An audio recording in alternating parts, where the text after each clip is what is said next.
Bien, estamos listos, hermanos, ya para arrancar un servicio más aquí desde su iglesia cristiana Efesios 4:23 en Cartago. Hoy en este domingo 17 de enero del 2021, bueno, un mes que va caminando a pasos agigantados, ¿no? Que hace que estamos despidiendo el año y ya casi nos vamos a despedir ya el primer mes. Pero bueno, así es, el tiempo corre, eso es inevitable, nosotros con él también vamos avanzando, también nos vamos, dice, como dice Pablo, nuestro ser exterior se va desgastando, ¿no? Eso es lo normal, ¿cierto que sí? Eso nadie lo puede evitar. Pero lo importante es que nuestro ser interior más bien se vaya fortaleciendo. Eso sí es lo importante. Así es que vamos a ir directo a la palabra, no sin antes saludar a todas las personas que nos acompañan a través de este video en nuestro canal de YouTube. Un abrazo para ustedes ahí donde estén, en sus casitas, en el país donde esté. Sabemos que nos ven en diferentes países. Y a la iglesia local que hoy nos está acompañando también, darles la bienvenida. Así es que vamos todos a la palabra. Busquen sus Biblias, el libro de Mateo. Mateo capítulo 5. Mateo capítulo 5. Vamos a leer un versículo nada más.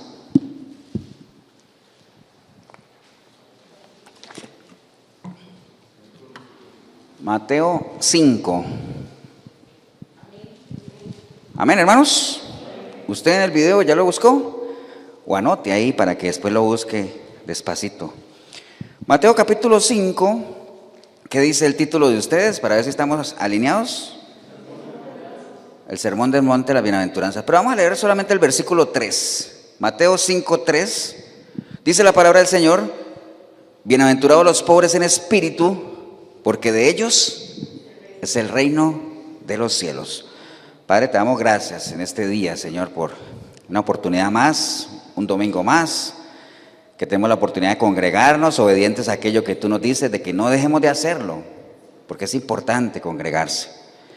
Como miembros de iglesia visible, tenemos que hacer visible ese amor que decimos que sentimos por el Señor, amén. Y parte de ese amor es ser obedientes a la palabra, y la palabra dice, no dejen de congregarse. Así es que en línea a ese mandamiento estamos aquí, Señor, reunidos en torno a tu palabra, con la expectativa alta, Señor, de que tienes tú para nosotros hoy, Señor.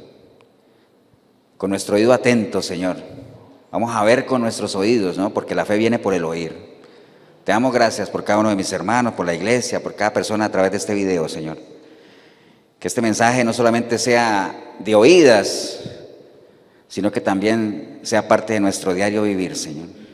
Que después de escuchar, cada vez que escuchamos un mensaje de la palabra, uno puede decir como dijo Job: de oídas te había oído, pero ahora mis ojos te ven, Señor. Te damos gracias en el nombre de Cristo Jesús. Amén. Pueden tomar asiento, hermanos.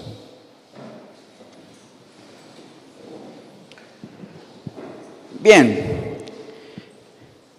Hermanos, hace 8 días, si ustedes lo recuerdan, hace 8 días que empezamos el año, les comenté que qué importante es que nosotros conozcamos a la persona de Cristo, porque es la base del cristianismo, ¿no? No hay cristianismo sin Cristo, ¿se acuerdan de eso? La palabra dice que ¿qué sería del justo si fueran destruidos sus fundamentos, sus cimientos, sus bases? ¿Qué sería del justo? ¿Qué sería de este edificio si le tumbamos todas las bases que lo sostienen? Se derriba, ¿no?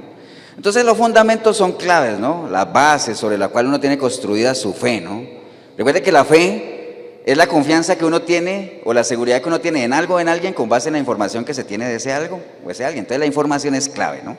Entonces, acabamos de leer un solo versículo de lo que se considera que fue el sermón más amplio, más grande que el Señor dio, que lo conocemos como las bienaventuranzas, pero el sermón del monte como tal no solamente lo componen las bienaventuranzas, no es solamente el capítulo 5 de Mateo, que yo espero que usted lo lea todo, sino el capítulo 5, 6 y 7. Los 3 capítulos hacen todo lo que fue el sermón del monte, que es algo tremendo. O sea, léalo, es importante, que va en línea a lo que nosotros queremos afianzar este año, que es que no solamente conozcamos a la persona de Cristo, sino también conozcamos su obra, su mensaje, qué fue lo que Él vino a enseñar. Porque de nada nos sirve que conozcamos a Cristo en la medida que sepamos quién es, dónde nació, por qué murió y todo eso, y que no sepamos qué fue lo que Él enseñó. Sería muy triste, ¿no? En diciembre, ¿han visto esos memes que ponen ahí? Que qué ironía es que todo el mundo celebre su nacimiento, pero que rechace su evangelio. Es algo irónico, es una paradoja, ¿no? Pero bueno, el capítulo 5, 6 y 7 de Mateo, hermanos, para que a ustedes les quede tarea que lo lean o lo repasen, ahí el Señor dejó explícito todo su sentimiento acerca de lo que debe ser la naturaleza nuestra, la naturaleza de los cristianos, cómo debemos ser y cómo debemos comportarnos, está ahí en ese sermón. Es un sermón muy completo, ahí dejó un legado tremendo de principios. Ahorita vamos a compartir algunos nada más, pero es impresionante, ¿no? Usted ahí en el capítulo, por ejemplo, el capítulo 5 de Mateo, usted va a encontrar cómo es el cristiano por medio de las bienaventuranzas, ¿no? Y rápidamente se los digo porque les queda tarea. Nos dice que tenemos que ser pobres de espíritu, que bienaventurados los que lloran, porque recibirán consuelo, los que son mansos. Cada una de esas características tiene su promesa, ¿no? Ahorita leímos una, bienaventurados los pobres de espíritu, ¿por qué? Porque de ellos es el reino de los cielos. Entonces cada una tiene su promesa. Que seamos mansos, que los que tienen hambre y sed de justicia, que seamos personas más misericordiosas, de limpio corazón, que seamos pacificadores, o sea, que bienaventurados nosotros si padecemos persecución por causa de la justicia, o sea, por causa de la voluntad del Señor. Bienaventurados si somos vituperiados y perseguidos, o sea, todo eso está ahí. Que somos la sal de la tierra, y alguna vez predicamos sobre la sal, tal vez alguna vez lo vamos a retomar, porque el Señor dice que somos la sal de la tierra. Entonces les adelanto nada más una cosa, que la sal marca la diferencia, ¿o no? ¿Amén o no? Usted se come una comida sin sal y dice, eso no tiene sal, de una, ¿cierto que sí? Entonces la sal marca la diferencia, la sal conserva, la sal sana heridas, la sal tiene una cantidad de características, por eso Él dice, somos la sal de la tierra, somos la luz del mundo. Una luz no se enciende para meterla debajo del talmud, debajo de la cama. Una luz se pone en lo alto, ¿para qué? Para que alumbre. Todo eso nos dice en cuanto a cómo somos, pero también nos dice cómo debemos vivir, porque más adelante habla de Jesús y la ley. Piensa de la ley, Él dice, yo no he venido aquí a abolir ninguna ley, ¿no? Hay un versículo en Romanos 10:4 que la gente lo interpreta mal. En Romanos 10:4 dice, porque el fin de la ley es Cristo. Dice, ¿sí ve? Cristo vino a ponerle fin a la ley, pero es que acuerde que fin, la palabra fin tiene varios significados. La palabra fin puede ser la terminación de algo, pero la palabra fin también es el objetivo de, ¿con qué propósito lo hago? Por ejemplo, yo les preguntaría a ustedes, ¿con qué fin vinieron hoy? A escuchar la palabra, ¿me entiende? Ese fin tiene otro significado. Entonces, cuando dice, porque el fin de la ley es Cristo, ¿qué quiere decir? Que la esencia de la ley, el propósito de la ley, ¿quién es? Cristo, todo gira alrededor de Él. Pero no es que Él vino a abolir la ley, ahí usted lo ve en el capítulo 5 de Mateo, cuando Él dice que Él no vino a abolir la ley, ni mucho menos. Más bien con la ley de Cristo es más rígida todavía, pero nos habla también de eso, nos habla de la ira más adelante, cuando dice que uno no se puede estar airando, nos habla de la reconciliación, cuando dice, si tú tienes algo con tu hermano y traes una ofrenda, deja la ofrenda ahí, ve y arregla eso. Y cuando lo arregles, ahí sí bien. Entonces nos habla de la reconciliación, habla del adulterio, habla del divorcio, habla sobre los juramentos, que uno no debería estar jurando por nada. Más bien te dice, Jorgito, que tu sí sea un sí, tu no sea un no. Tú no tienes por qué estarle jurando a nadie por nadie. Si la gente tiene certeza de lo que es tu palabra, de tu integridad, y si tu sí siempre es un sí y tu no es un no, tú no tienes por qué jurarle a nadie nada. ¿Cierto o no? Entonces, después nos habla más adelante de cómo debemos adorar. Nosotros también en el capítulo 6, cuando habla de las limonas, de las ofrendas, nos enseña todo eso. Más adelante nos habla sobre la oración, que dice que uno debe orar en lo privado. ¿Me entiende? Estoy hablando ¿qué? Todo el sermón del monte, pincelada nada más, pero eso fue todo un sermón. Después nos habla del ayuno, que cuando uno ayune, no ponga esa cara ahí de que, oye, ¿qué te pasa? Es que yo estoy ayunando porque estoy todo deprimido. No, uno cuando está ayunando nadie tiene por qué darse cuenta, eso es algo personal, algo íntimo, amén. Entonces nos habla de eso. Más adelante nos habla también de cómo debemos caminar, porque nos enseña sobre los tesoros en el cielo, que no hagamos tesoros en la tierra, sino hagamos tesoros en el cielo, porque aquí todo se va a perder. Nosotros vinimos sin nada y no nos vamos a llevar nada, entonces no hagamos tesoros aquí. Ahora, no quiere decir eso que no trabajemos y que el dinero no sea necesario, el sustento está bien, pero cuando hablamos de tesoro, recuerde que la palabra dice que donde está tu tesoro, allí está tu corazón. Entonces, cuando hablamos de tesoro hablamos de otra cosa, ¿no? Está hablando también de la lámpara del cuerpo, que es el ojo. Recuerde que todo entra por los ojos, pero el ojo que nosotros tenemos aquí, los ojos que nosotros tenemos, los ojos no saben lo que ven. Los ojos no saben lo que ven, ¿se acuerda que eso lo hemos compartido? El ojo no sabe lo que ve. Mi ojo ve ese parlante y nada más enfoca esa imagen, pero el ojo no sabe qué es eso que está viendo. Esa imagen viene a mi mente y la manda a mi memoria. Entonces, por la información que yo tengo en mi mente, yo sé que eso es un parlante y para qué sirve, pero es la información que tengo en la mente. Pero el ojo, ¿qué hizo? Enfocó la imagen y la mandó a la memoria. El ojo no sabe lo que ve. ¿Me entiende? Por eso cuando dice que si tu ojo te es de pecar, sácate uno, porque es mejor. No es que no se va a sacar el ojo, no, cambia tu manera de mirar. Renueva el espíritu de tu mente. Amén, hermanos. Entonces nos habla de la lámpara del cuerpo, nos habla de las riquezas, que uno no puede servir a dos señores, nos habla del afán y la ansiedad. ¿Me entiende? Después en el capítulo 7 nos dice cómo debemos actuar, no juzgando a los demás. Cuidémonos de no juzgar a los demás sabiendo que nosotros estamos haciendo lo mismo, la hipocresía. Nos habla de la oración y la regla de oro. Acuérdate, dale a los otros lo que tú quisieras que los otros te hagan a ti. La regla de oro. Amén, hermanos. La puerta estrecha. Amplia la puerta de la perdición, pero estrecha la de la salvación. ¿Entiende? Enseñanzas. Nos habla de que por los frutos vamos a ser conocidos. Nos habla de que nunca los conocí. ¿Por qué? No los conozco, pero Señor, en tu nombre hacíamos cosas. Sí, pero no los conozco. Apártense de mí. Amén. Les habla de los dos cimientos, el que construye en la arena, el que construye en la roca. Todo eso está en el capítulo 5, 6 y 7 de Mateo. Léaselo. Es todo un sermón, pero tremendo, ¿no? Pero bueno, vamos a lo que leímos ahorita, que es parte de las bienaventuranzas. ¿Qué es un bienaventurado? ¿Qué es un bienaventurado? ¿Alguien sabe? Doblemente dichoso, Adrián. No es solamente dichoso, sino doblemente dichoso. Es un bienaventurado, ¿no? Doblemente afortunado, doblemente feliz. Por eso cada vez que nosotros leamos eso, si uno no sabe qué es un bienaventurado, parte del escudriñar es, ¿qué quiere decir eso? ¿Quién lo dijo? Lo dijo el Señor. ¿A quién se lo dijo? ¿A todo el mundo? No, porque dice la palabra en el 5.1, dice, viendo la multitud, subió al monte y sentándose vinieron a él sus discípulos y abriendo la boca les enseñaba, ¿no? Entonces, ¿para quién iba el mensaje? Para sus discípulos. Entendiendo que los discípulos son los que realmente creen en él. Porque recuerde que cuando él predicaba se agolpaban multitudes.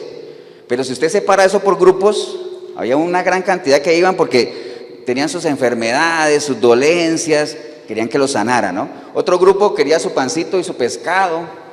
Otros iban por curiosidad, pero ¿quién es este? Este es el nuevo famoso de la época, vamos a verlo, ¿no? Otros eran fariseos y todo eso que iban era para ver cómo lo fastidiaban, cómo le ponían trampas. Entonces todos esos son grupos y un pequeño remanente eran ¿quiénes? Los que creían en él, sus discípulos, los que realmente creían en él. Entonces eso es importante que nosotros escudriñemos para quién lo dijo y todo eso, ¿no? Entonces, porque en línea a las expectativas que nosotros hemos hablando, recuerda, hay un principio que nosotros manejamos en la iglesia que dice que las falsas expectativas generan decepciones. Una falsa expectativa te genera una decepción, amén. Entonces por eso uno debe saber en quién tiene expectativas y que las expectativas sean realistas, amén.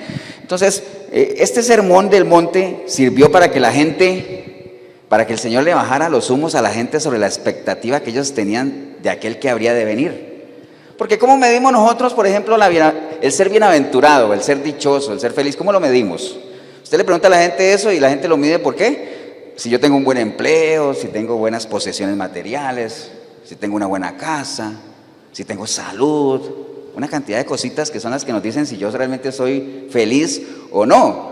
¿Me entiendes? Esas son expectativas que nosotros tenemos en lo natural, porque así medimos nosotros esa parte, ¿no? Entonces, pero bueno, y además porque estamos en una cultura que nos enseña, estamos en un sistema que nos enseña a nosotros que siempre nos hace falta algo, ¿no? Que uno es feliz en la medida en que lo tenga todo. Si uno tiene 9, no eres feliz porque puedes tener 10. Si usted tiene un carro del 2010, va a querer tener uno del 2020. Si usted tiene un iPhone 8, quiere un iPhone 15, si es que no me ha salido. Eso estoy exagerando, ¿no? ¿Me entiende? Entonces, esa cultura en la que vivimos del consumismo nos impide disfrutar lo que tenemos porque estamos siempre pensando en lo poquito que nos falta.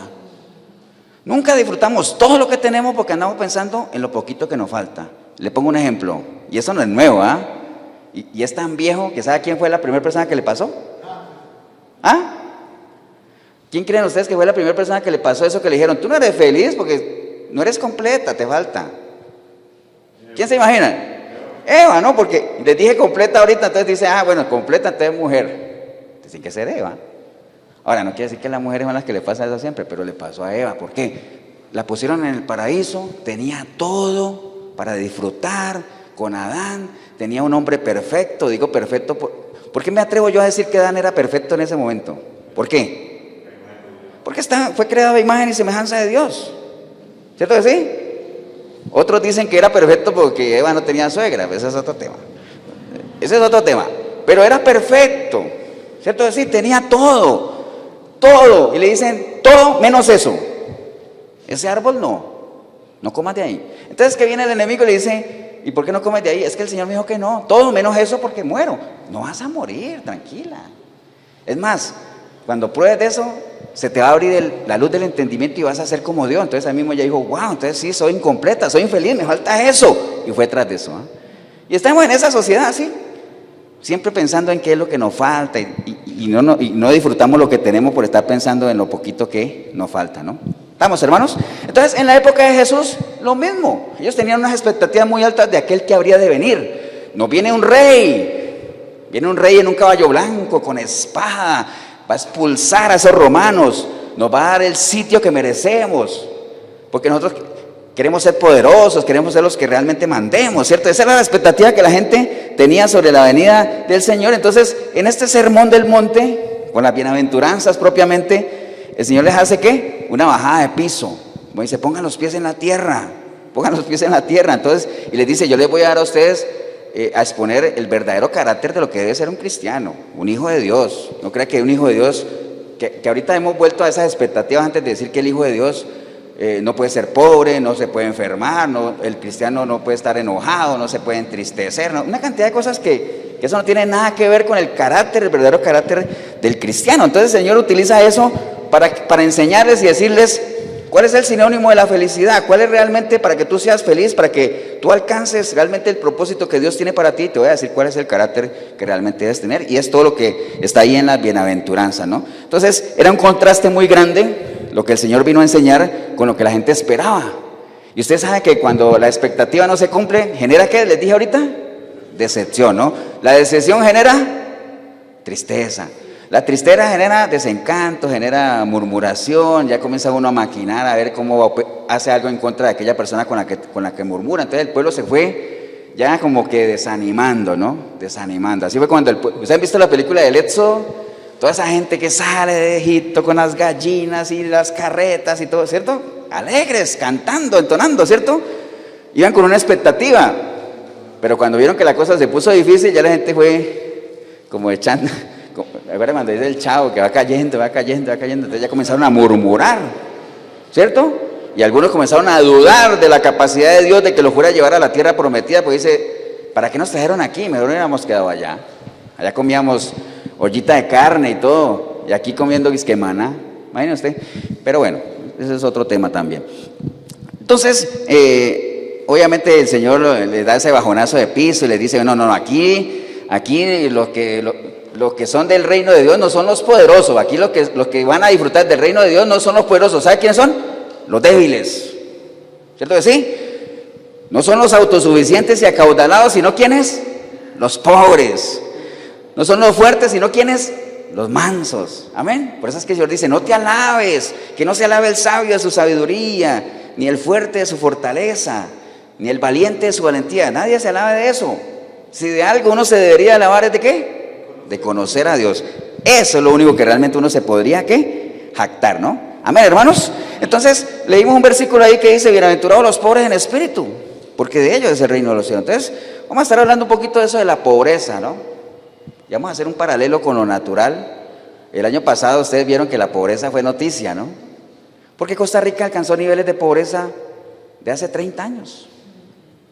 De por sí aquí la pobreza no es que haya bajado mucho tampoco, ¿no? Llevan 30 años en eso y no baja el 20, no baja de ahí. Entonces, ¿qué es la pobreza? Hermano, le defino lo que es la pobreza. Mire, la pobreza es la situación o condición de la población que no puede acceder o carece de los recursos para satisfacer las necesidades básicas que permiten un adecuado nivel y calidad de vida. Eso es pobreza, ¿no? Les decía que aquí en Costa Rica, algunos datos nada más, siempre han dado como en el 20, el 21, pero el año pasado por la pandemia y todo eso alcanzó niveles del 26, niveles de hace 30 años. Y la pobreza extrema, o sea, la gente que sí está pues pateando balde tremendamente anda como en el 7, 8%, ¿no? Entonces, eso no se reduce, eso no baja, a pesar de que, ¿sabe cuántas instituciones hay aquí en Costa Rica para combatir la pobreza? Como 30 instituciones para combatir la pobreza y no hacen nada, gastando plata ahí. Los pobres podrían decir, como dicen por allá, hay un dicho en Colombia que dice, mejor deme la platica, mejor, mire, ¿quiere que le compre algo? Mejor deme la platica. Podrían decir los pobres, ¿no? En vez de estar gastando en tanta cosa en eso, ¿no? Entonces, Costa Rica es uno de los países con las mayores tasas de desigualdad que hay. O sea, aquí la gente que tiene, y la que no tiene, no tiene. Y la brecha es inmensa, ¿no?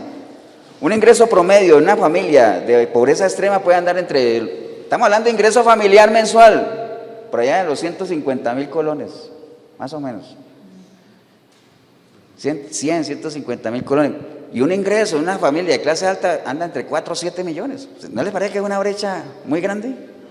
Es grande, ¿no? Entonces, la clase media no hay aquí clase media, porque es que si es la clase media, como la que dijo el presidente del tribunal, que él, imagínate, yo le dije qué salario tiene, como 10 millones de colones, y dice, nosotros de la clase media. Yo digo, uy, la clase media, no hay clase media aquí. De hecho, ¿ustedes se acuerdan hace un tiempo que dijeron, había un plan para repoblar la sabana ahí en San José?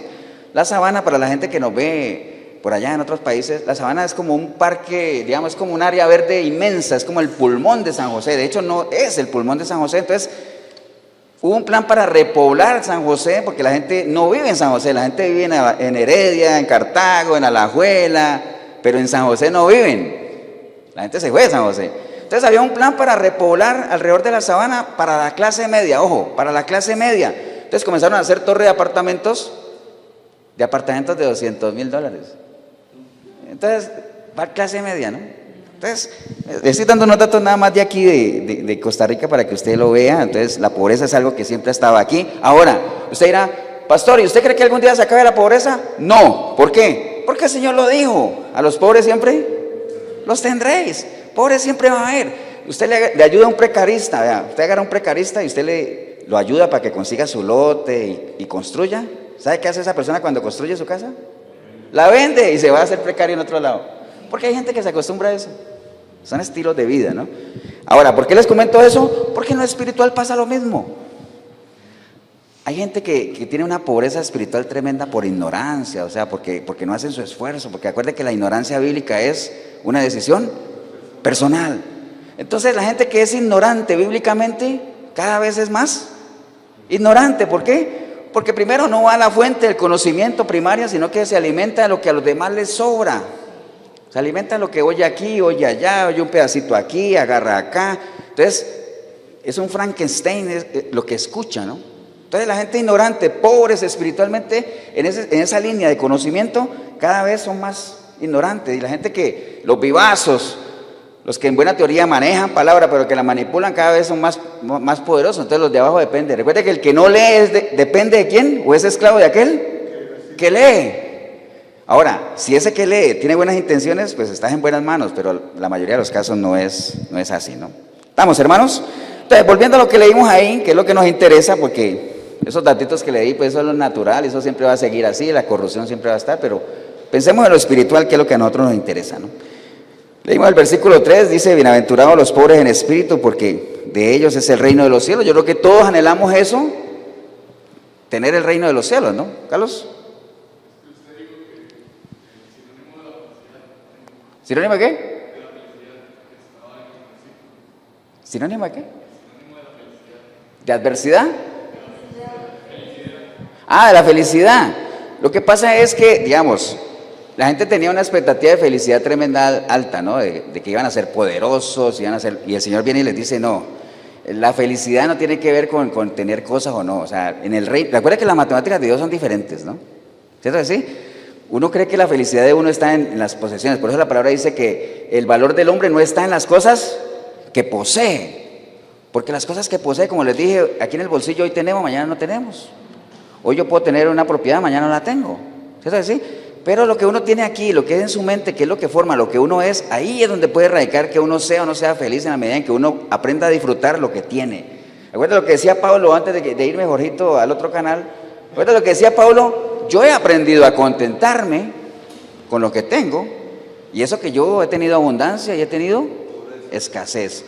Yo, si alguien tiene que jactarse, soy yo en la carne, porque soy fariseo, soy ciudadano romano, bueno, lo que sea. Pero también soy un siervo de Cristo, entonces he tenido abundancia, he tenido escasez, he sido esclavo, he sido azotado, he estado al borde de la muerte. Entonces yo sé moverme en cualquiera de los dos escenarios, pero porque yo sé quién soy, tengo identidad, entonces tengo contentamiento, me gozo en lo que sea, ¿me entiende? Que es una de las enseñanzas que nos debe haber dejado el año pasado y este año que está arrancando de esta pandemia, de nosotros aprender a adaptarnos a la situación que estemos viviendo, con lo que tengamos. Tenemos mucho, disfrute. El día de la abundancia, disfrute. Y el día de la escasez, medite. Amén. Bueno, eso para mí es sinónimo o sea, para mí es sinónimo de lo que usted dijo, sería el gozo. Sí, es que por eso es que la recomendación de la palabra siempre es gócense, gozaos, porque estar gozoso es diferente de estar contento, porque uno está contento un momento y está triste, pero en medio de la tristeza uno puede estarse gozando. Amén. Bien. Bienaventurados los pobres de espíritu. Bueno, todos anhelamos obviamente que el reino de los cielos sea para nosotros, pero ¿qué es ser pobre en espíritu? Porque ahorita les di una definición de pobreza en lo natural, pero recuerden que las cosas espirituales son diferentes, ¿no?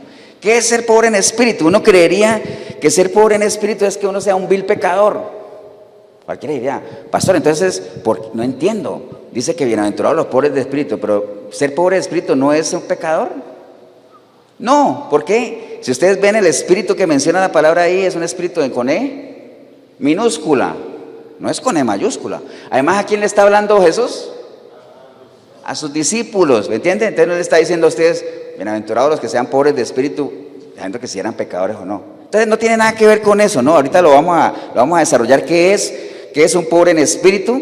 Habría que leer todo. Recuerden que el Señor hace una analogía ahí, Él dice, bienaventurados los perseguidos, pero perseguidos por causa de la justicia, ¿no? No estamos hablando de los perseguidos porque son ladrones, choriceros, y dice, uy, ese es perseguido por la ley, bienaventurado. No. Estamos hablando de los que son perseguidos por causa de ¿qué? De la justicia, porque acuérdense, es lo mismo de las pruebas, ¿no? Hay gente que dice, es que estoy pasando por una prueba, Dios me está probando, me echaron de la casa. Dice, ¿en serio? ¿Y qué pasó? Es que mi mujer me descubrió con otra. Digo, no, eso no es una prueba, eso es fruto de tu pecado. Amén. ¿Me entiende? Pero hay gente que le llama prueba a todo, a toda adversidad. Toda adversidad es una prueba en la medida que tú estés agarradito de la mano del Señor, y eso te va a servir para fortalecerte. Pero si tú estás apartado de Dios, eso no es ninguna prueba de Dios para ti. Y además, ni siquiera consideras a Dios en las cosas que hace. Entonces, ¿cómo vas a estar hablando de pruebas de Dios, no? Bien, entonces, no tiene que ver nada eso de que uno sea un vil pecador, ni mucho menos. O sea, no tiene nada que ver con eso. Más bien el Señor le está diciendo a ellos que eso es positivo. El que uno sea pobre en espíritu es algo bueno. Entonces, no le va a decir, qué bueno es que ustedes sean pobres de espíritu viendo que son pecadores. No, sería una contradicción. Entonces no tiene nada que ver con que uno esté en pecado ni nada de eso. O sea, ser pobre de espíritu es cuando uno reconoce su miseria espiritual y uno reconoce realmente su dependencia espiritual de Dios, ¿me entiende? Porque hay mucha gente que es pobre que no reconoce que es pobre. Entonces, mientras una persona no reconozca que es pobre, difícilmente va a recibir ¿qué? Ayuda. Amén. Y en cualquier área de la vida. Si usted tiene un problema y usted no reconoce que tiene ese problema, difícilmente usted lo va a poder solucionar. Porque todo empieza ¿por qué? Por reconocerlo. Dice por allá un salmo, ¿quién reconocerá sus propios errores? Nadie. Porque qué difícil es cuando que uno reconozca cosas de uno mismo, ¿no? Los demás se los ven a uno. Ahora, uno reconocerle las cosas a los demás, facilísimo. Por eso es que el Señor dice, cuídense de ahí, no juzguen a los demás. Primero mírense en ustedes que estén en capacidad de poder mirar a los demás para dar una opinión, ¿no? ¿Estamos, hermanos? Acuérdense, ahora que mencioné esto de juzgar, no quiere decir que nosotros no podemos juzgar. Para salvación solo Dios, pero para opinar, para emitir un concepto, es más, el Señor no solamente nos permite que nosotros juzguemos, sino que lo hagamos. Él espera que lo hagamos, pero que lo hagamos con un juicio justo, no por apariencias, no por sospechas, sino con pleno conocimiento, amén. Emitir un concepto, una opinión. Yo puedo opinar, yo puedo decir a Jorge, mira Jorge, tienes una camisa verdecita, un pantalón negro, las gafitas, las tapabocas. Lo estoy juzgando, estoy dando una opinión, amén. Pero lo estoy haciendo con conocimiento de causa, no es que me contaron. Vamos, hermanos. Entonces, las bienaventuranzas, hermanos, todo eso que le leí ahorita o que de lo que el Señor espera a nosotros, es un marcado contraste entre la felicidad que Dios plantea según sus planes, según lo que Él conoce o lo que Él nos establece como el carácter del cristiano y lo que el mundo nos enseña, que es diferente, ¿no? El mundo no nos enseña que uno sea feliz siendo perseguido, ¿cierto o no? El Señor sí dice que sí. Si son perseguidos por causa de mí, bienaventurado eres, vas a tener tu recompensa, ¿no? Entonces, un pobre en espíritu es aquel que exhibe una genuina humildad y está despojado de todo orgullo. Esa es la idea, porque el hecho de ser pobre no hay ningún problema. El problema es cuando uno es un pobre orgulloso, ahí sí. Eso sí es un problema, ¿no? Pero ser pobre en lo natural no tiene problema. Acuérdense que la pobreza está aquí, ¿no? En el bolsillo. Aquí para que se vean el video, aquí está la pobreza en el bolsillo porque a veces hay, no hay. Pero aquí donde está, ¿qué? La miseria, ese es un problema. Entonces la pobreza la podemos llevar, no hay ningún problema, ¿no? Hay muchos ejemplos en la Biblia de personas que fueron pobres en espíritu. Entendiendo que la pobreza en espíritu es cuando uno, ¿qué? Reconoce su dependencia total de Dios. Que yo sin Él no puedo hacer nada, o sea, dependo de Él. Eso es pobreza espiritual, porque cuando uno reconoce que es pobre, que tiene una necesidad, ¿qué hace uno? Busca cómo suplirla. ¿Quién me la puede suplir? Amén. Si yo tengo hambre, ¿qué tengo que hacer? Comer. Si no, hasta que no coma no me va a quitar el hambre. Y no se me va a quitar pensando en comida. Tengo que ir a buscarla. Tengo que buscar quién me puede ayudar, ¿no? Entonces, por ejemplo, mire este ejemplo, Moisés. Moisés, él llevaba a la gente a la tierra prometida, ¿cierto así? Cuando ya iban a llegar a la tierra prometida, el Señor le dijo a Moisés, mira, ahí está la tierra prometida, llévalos tú. Yo no voy a ir porque no vaya a ser que de aquí a ahí los consuma en el camino, porque ya Dios estaba, pero cansado. Cansado no, porque Dios no se cansa, ¿no? Pero usted me entiende, ¿no? Ya está decir, llévalos tú, porque no vaya a ser que de aquí a ahí yo los consuma. Entonces, en una actitud pobre en espíritu, en una actitud de dependencia, Moisés le dijo, Señor, si tú no vas con nosotros, yo no me muevo de aquí. Si tu presencia no va con nosotros, Señor, no nos movemos. ¿Entiende? Esa debería ser nuestra actitud en todo lo que emprendamos. Cualquier cosa, en lo natural, en el estudio, en una relación sentimental, en un plan de matrimonio, en una empresa. Señor, si tu presencia no va conmigo, no voy a hacer nada, Señor. Amén, hermanos. Gedeón, cuando lo llamaron Gedeón y le dijo, tú vas a salvar a Israel, le dijeron a Gedeón, y Gedeón dijo, pero ¿con qué salvaré yo a Israel? He aquí que mi familia es pobre en Manasés y yo soy el menor en la casa de mis padres. Como quien dice, ¿cómo lo voy a hacer, Señor? Yo no reconozco que estoy en bancarrota espiritual, dependo de ti, ¿cómo lo voy a hacer? Mi familia es la más pobre y dentro de mi familia yo soy el más pequeño. Pero obviamente ya el Señor después le dio un parte de tranquilidad, tranquilo, yo estoy contigo, ¿no? David dijo, Señor, ¿quién soy yo para que vengas a mí? ¿Entiende? Reconociendo su pobreza espiritual, ¿no?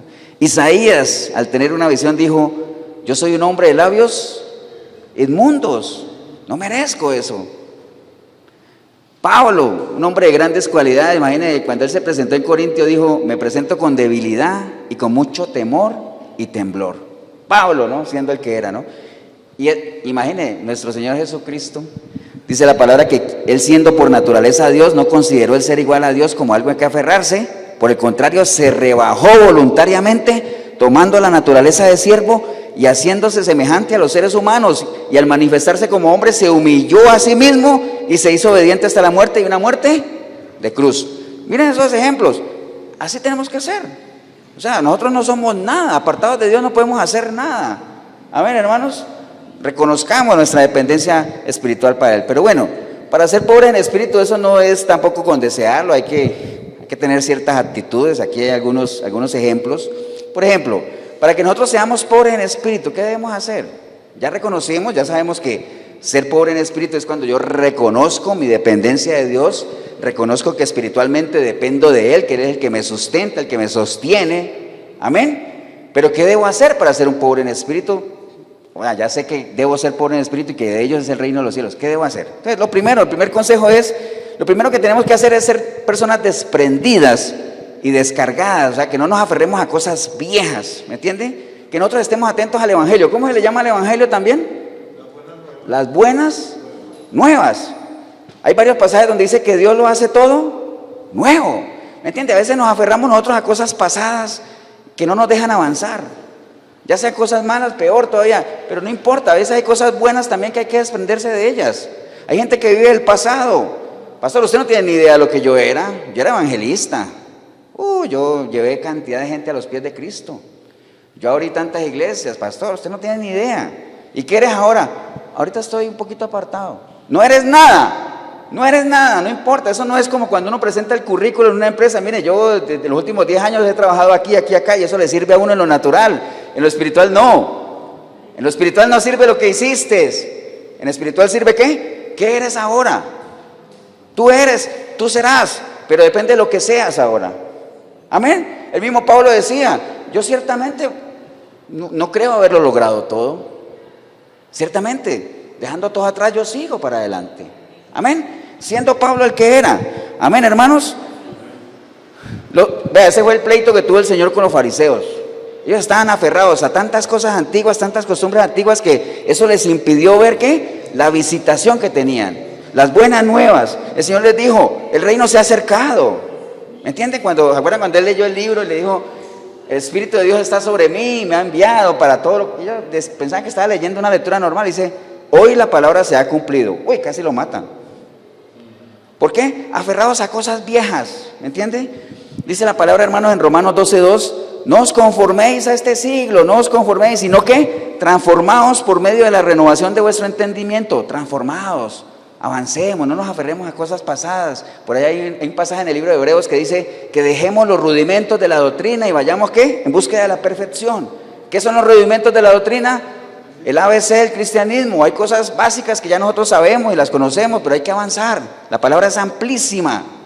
Hay mucho ahí que aprender. Filipenses 3:13 dice, hermanos, yo mismo, lo que les dije ahorita que Pablo decía, yo mismo no... Es más, Pablo decía ahí en Filipenses 3:13, decía, al Cristo que conocía en la carne, ¿a ese qué? Deséchenlo, ese no sirve.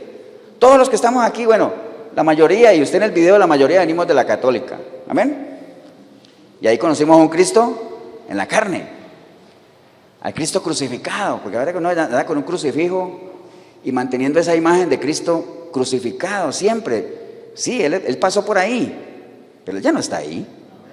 Él resucitó. Amén. Entonces no lo sigamos recordando como ahí clavado en esa cruz. Ese fue el precio que pagó, pero ya Él resucitó. ¿Me entienden? Entonces al Cristo en la carne, el que conocimos, desechémoslo. Ese no sirve para nada, decía Pablo, ¿no? ¿Estamos, hermanos?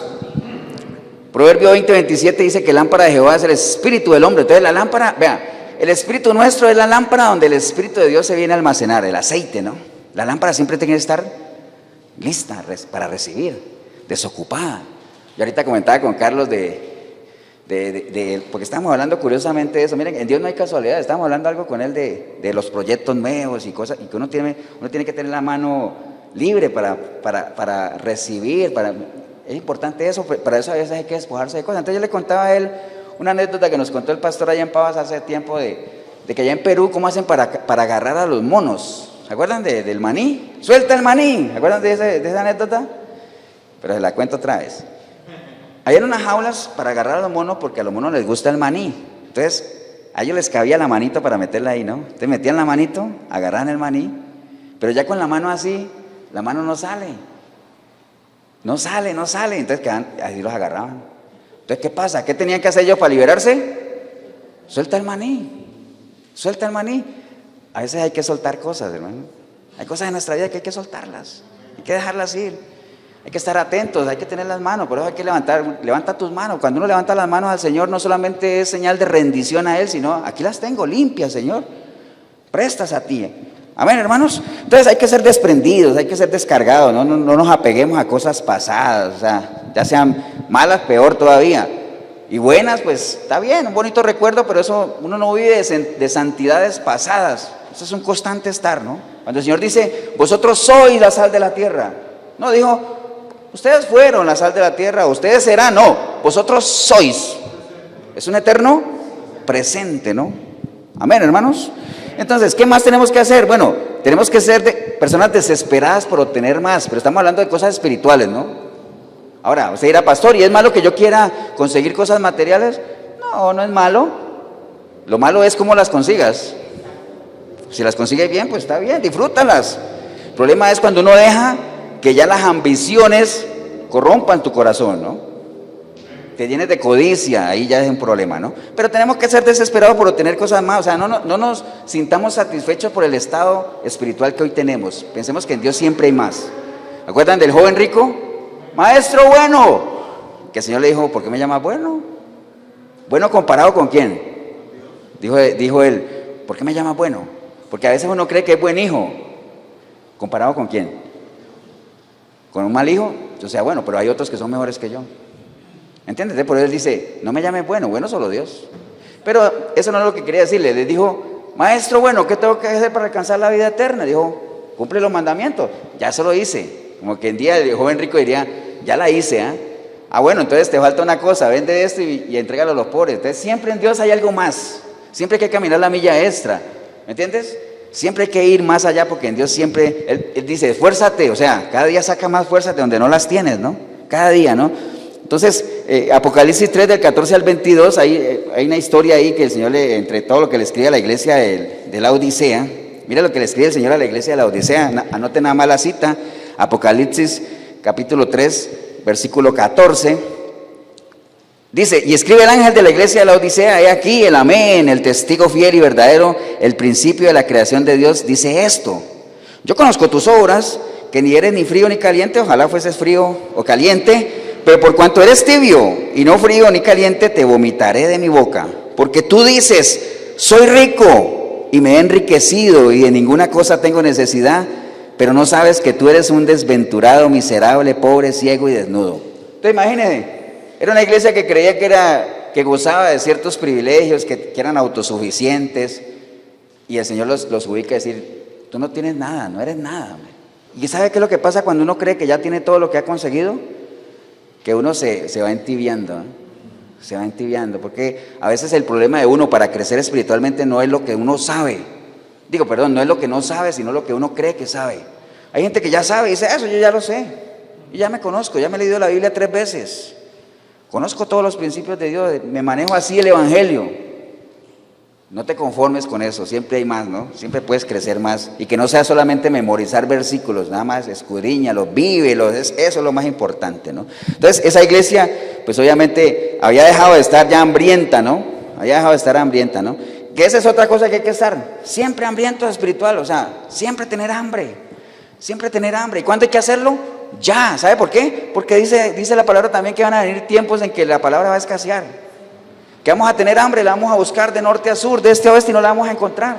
Entonces tenemos que ser personas hambrientas espiritualmente, ¿no? Hambrientos. Mire lo que dice aquí en Mateo 13, 14, ahí mismo Mateo 13, 14 dice, de oído oiréis, oiga, de oído oiréis y no entenderéis, y viendo veréis y no percibiréis, porque el corazón de este pueblo se ha engrosado.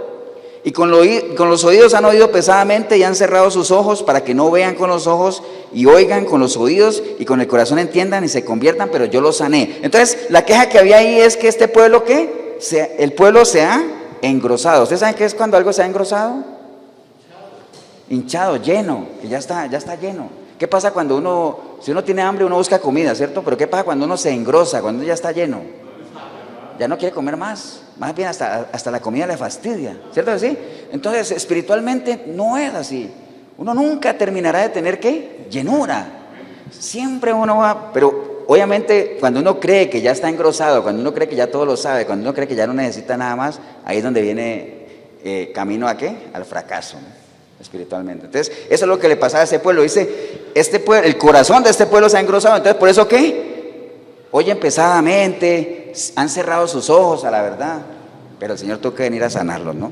Entonces, repasando, tenemos que ser desprendidos, zafémonos de todo eso, esa desesperación de siempre querer más espiritualmente, escalar. ¿Sabe cómo se llama esa palabra? Trascender. ¿Qué es trascender? Subir niveles, peldaños. Cuando usted ya ha trascendido, uno llega a entrega su vida a Cristo, uno es un niño y comienza a crecer.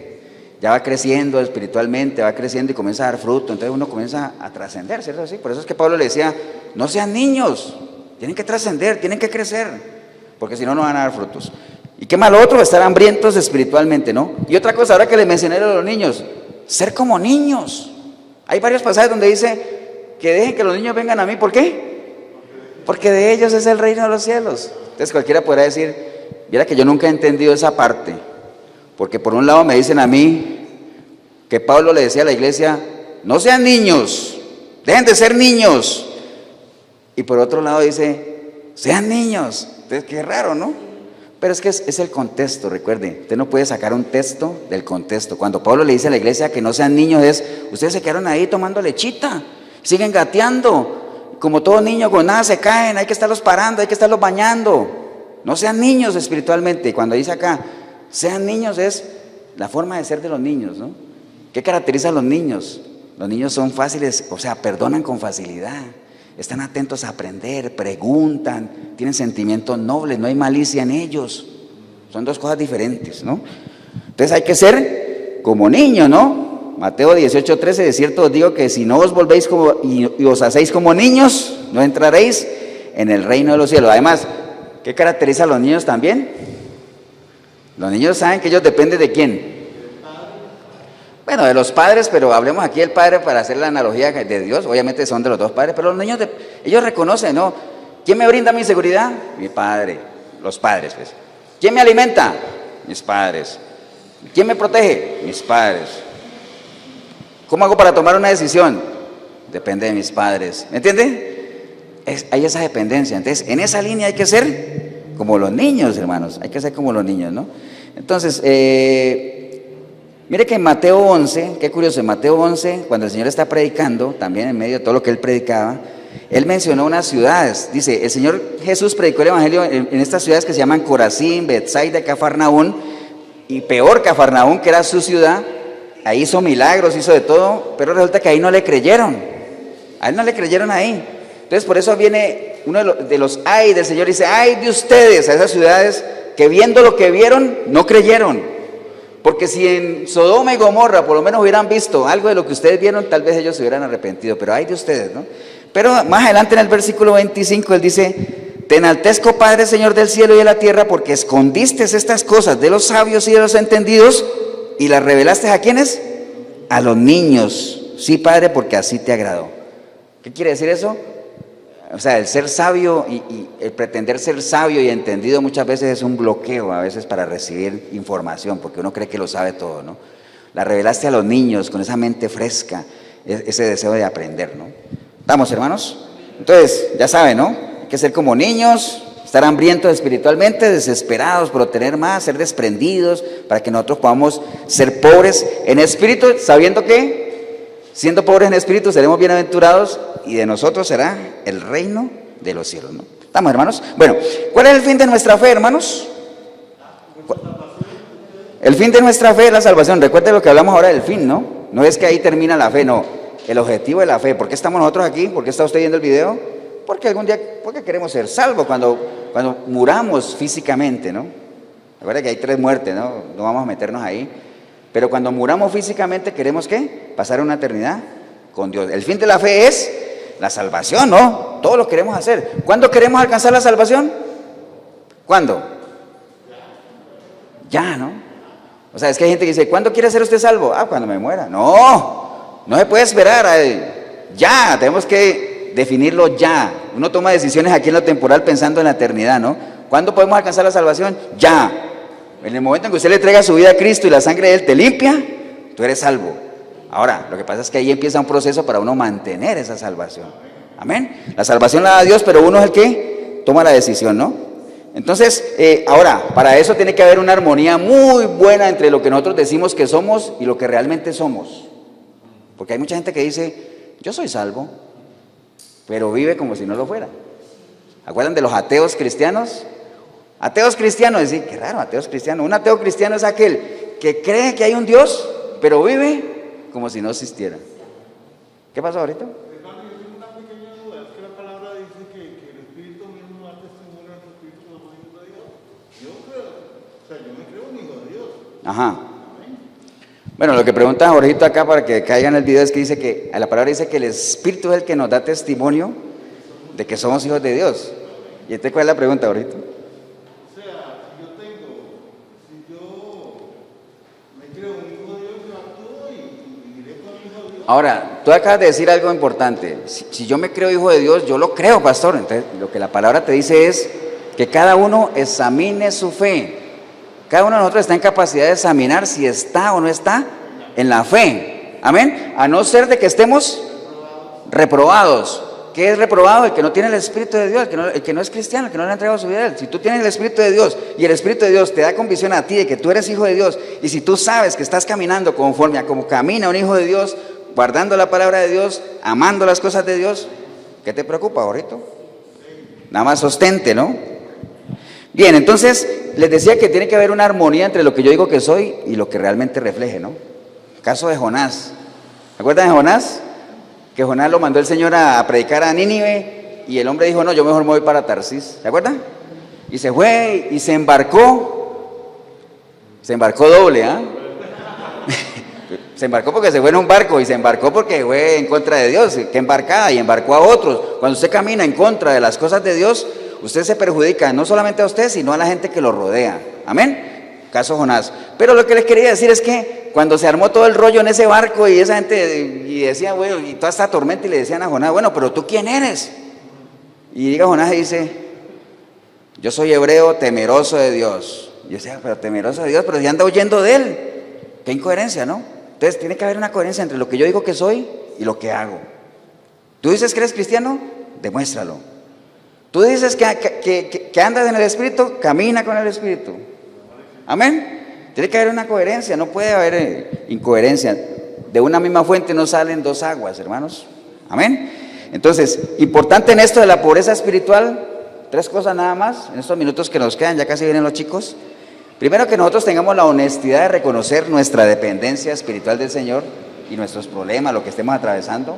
Ser honestos, reconocerlo, tener la humildad de pedir ayuda. ¿Recuerdan que lo hemos visto varias veces? Y eso aplíquelo en su vida natural, ¿no? Cualquier problema que usted tenga, usted también. Primero, tenga la humildad de reconocer que tiene un problema. Segundo, tenga la humildad de pedir ayuda. Y tercero, sea obediente a aquel que te quiera ayudar. Hay gente que tiene un problema espiritual, acude a una consejería.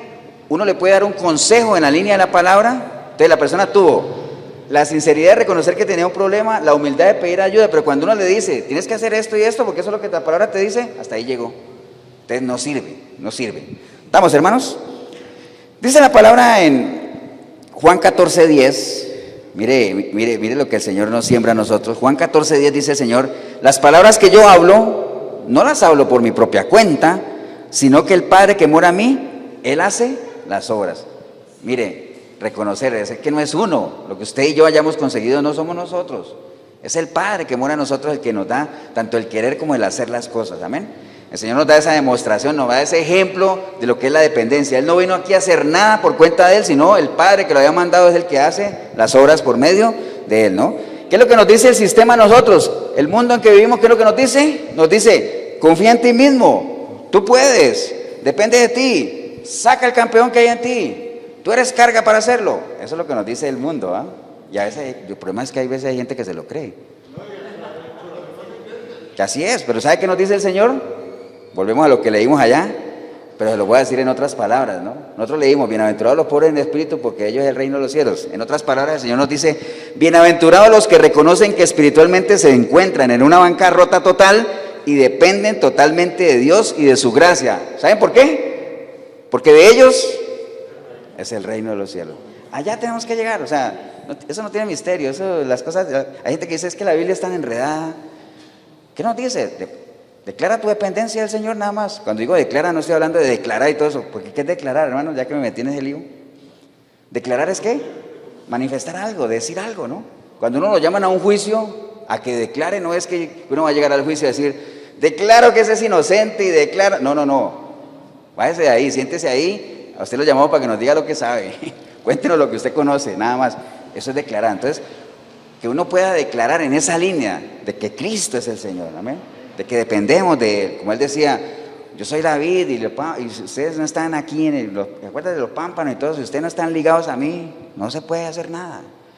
Eso que estoy un poquito apartado nada más para la gente que no ha escuchado eso, porque ustedes han escuchado, los que son nuevos o tal vez ven el video, que hay gente que dice, es que ahorita estoy un poquito apartado. ¿Han escuchado eso? En las cosas de Dios eso no existe. Uno nunca está un poquito apartado. Para Dios existe el que está o el que no está. Y siempre ponemos un ejemplo gráfico, un ejemplo que Ya si usted no entiende esto, ya no entiende nada, ¿no? Que si usted agarra, ¿acuerda la famosa carne molida de la refri? Usted saca una carne molida de la refri y la pone al ladito de la refri, un poquito apartada. ¿Qué pasa con esa carne a los días?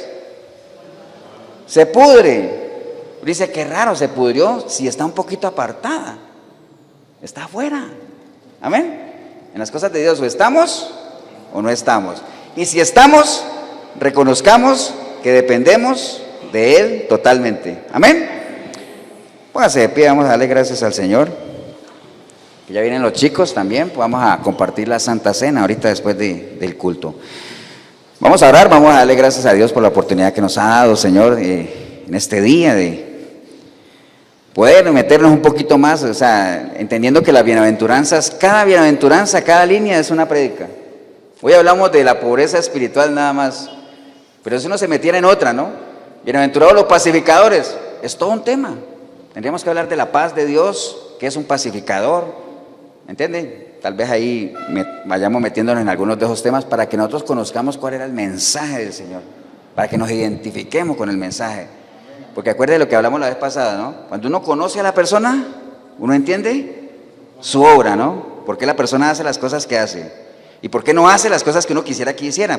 La gente no conocía al Señor, por eso la gente no entendía por qué Él no hacía lo que ellos querían que Él hiciera. Que Él viniera con voz de trueno, bueno, va a venir después, pero en ese momento que vino con espada, caballo blanco, a expulsar a los romanos, no, Él vino con otro lenguaje. ¿Por qué? Porque no lo conocían. Se quiso dar a conocer, pero la gente no entendió los tiempos que estaban viviendo, ¿no? ¿Y ustedes saben por qué lo mataron a Él? ¿Ustedes saben por qué lo mataron?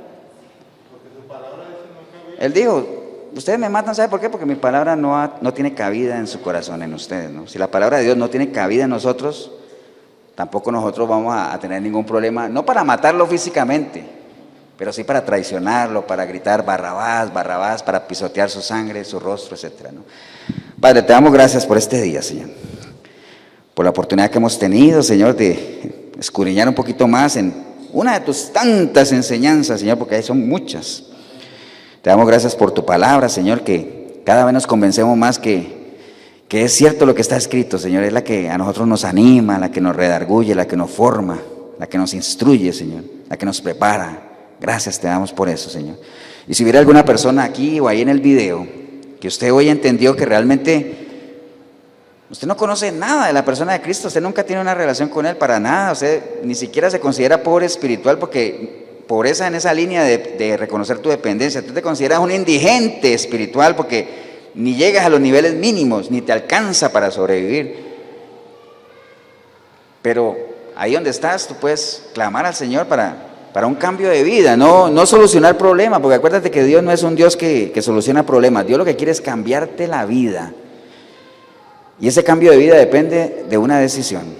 Ahí donde estás puedes decirle, Señor Jesús, en este día he escuchado tu palabra, Señor, y he entendido claramente que lo primero que tengo que hacer es establecer una relación contigo, entregarte mi vida a ti, permitir que tú me limpies, Señor, para que podamos construir una relación, y en medio de esa relación yo reconozca que depende de ti, y en medio de esa dependencia tú puedas estarme supliendo, tú puedas estarme formando, Señor, a tu imagen, que yo pueda caminar en línea a lo que tú esperas que yo camine, Señor.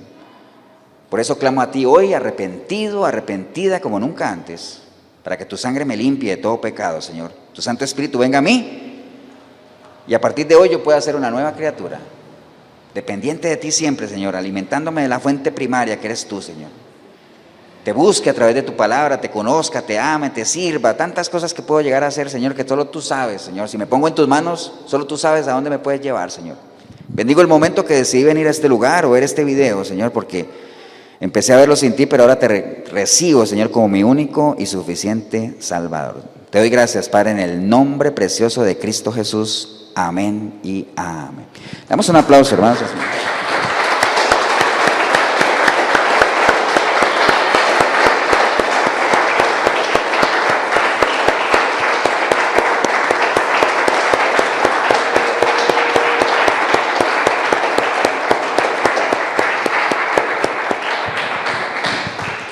Bien, recordarle nada más, si usted hizo la oración, aquí está la iglesia cristiana Efesios 4:23, Cartago, costado norte de las ruinas. Nos reunimos todos los domingos, 10 de la mañana. Eso sí, póngame un mensaje al 87725957, el pastor Eber Molina, para meterlo en la lista y que usted nos pueda acompañar físicamente. Que el Señor los bendiga, un abrazo. Nos vemos en una próxima oportunidad.